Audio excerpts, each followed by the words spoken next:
Welcome to the Salmon Runs YouTube. Enjoy the video. You start by confirming you have an administrator account and the device's model, because the method varies by manufacturer. Once done, locate the parental PIN, linked email, or recovery phone number. If unknown, note that recovery steps differ.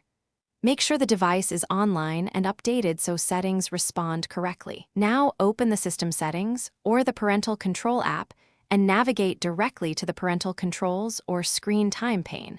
This is where you begin the unlock sequence. Next, choose the Authenticate or Forgot PIN option. This sends a recovery code to the linked email or SMS. Enter it promptly because codes expire.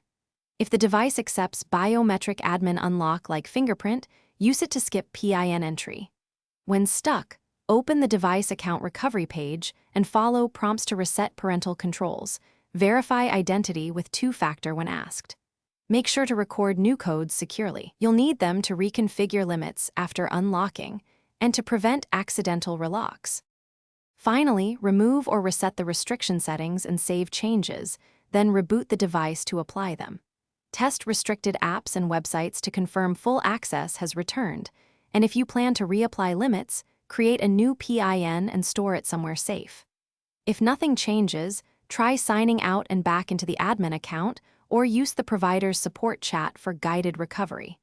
As a troubleshooting tip, if recovery fails, a factory reset will clear parental controls but will erase data, so back up first.